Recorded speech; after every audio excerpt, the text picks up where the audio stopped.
تو یہ ہے کہ اور انسان جو ہے ان گناہوں کی دلدل میں پھر پھنستا چلا جاتا ہے. تو اللہ تعالیٰ نے کہا ہے یہ آگ میں جانے والے لوگ ہیں. اب جو لوگ طاغوت کا انکار کر کے اللہ پر ایمان لاتے ہیں، ظاہر ہے وہ اللہ کے دوست بن جاتے ہیں نا. تو پھر ہم دیکھتے ہیں کہ ان کی شخصیت کیسی ہو جاتی ہے اور اللہ تعالیٰ کیسے ان کی مدد کرتا ہے.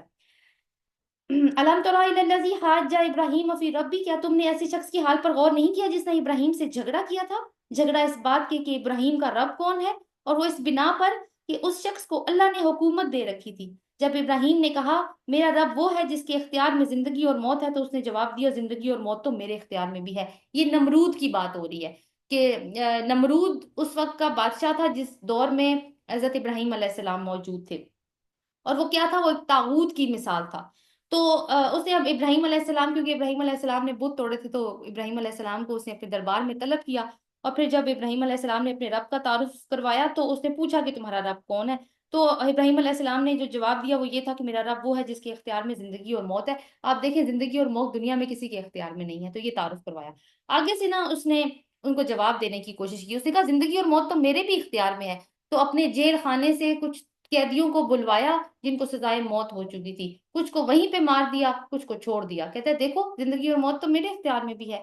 اب ابراہیم علیہ السلام نے اس کو ایسا جواب دیا کہ وہ بالکل ہی لاجواب ہو کے رہ گیا. ابراہیم نے کہا اچھا، اللہ سورج کو مشرق سے نکالتا ہے، تو ذرا مغرب سے نکال. یہ سن کر وہ منکر حق ششدر رہ گیا، مگر اللہ ظالموں کو راہ راست نہیں دکھایا کرتا. تو یہ تو بات ایسی تھی نا، یہ تو انٹروسپیکشن کرنے والی بات تھی کہ تم غور کر لو کہ تمہاری کتنی کوئی اتھارٹی ہے جو تم خدا بنے بیٹھے ہو. لیکن چونکہ حق کو جان کے بھی اگر کوئی انکار کر دے تو پھر وہ ظالم ہو جاتا ہے. پھر اللہ تعالیٰ ظالموں کو ہدایت نہیں دیتا، کیونکہ وہ حق کو جان کے بھی اس کا انکار کر دیتے ہیں. لیکن اللہ کے دوستوں کے اندر کون سی صفت آ گئی ہے؟ وہ نڈر ہو جاتے ہیں. وہ نڈر ہو جاتے ہیں اور اللہ کا نام لیتے ہوئے نہیں چوکتے، اور جہاں پہ اللہ کی بڑائی بیان کرتی وہاں اللہ کی بڑائی بیان کر دیتے ہیں. اب دیکھیں وہ بالکل بھی نمرود سے خوفزدہ نہیں ہوئے کہ یہ میرے ساتھ کوئی برا سلوک بھی کر سکتا ہے، میری جان لے سکتا ہے. تو اس ایسے لوگوں کو پھر اللہ تعالیٰ اکیلا نہیں چھوڑتا.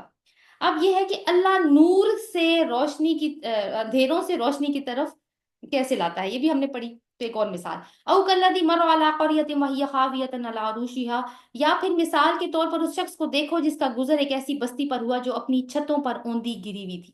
اس نے کہا یہ بستی جو ہلاک ہو چکی ہے اسے اللہ کس طرح دوبارہ زندگی بخشے گا؟ اس پر اللہ نے اس کی روح قبض کر لی اور وہ 100 برس تک مردہ پڑا رہا. پھر اللہ نے اسے دوبارہ زندگی بخشی اور اس سے پوچھا بتاؤ کتنی مدت پڑے رہے؟ اس نے کہا ایک دن یا چند گھنٹے رہا ہوں گا.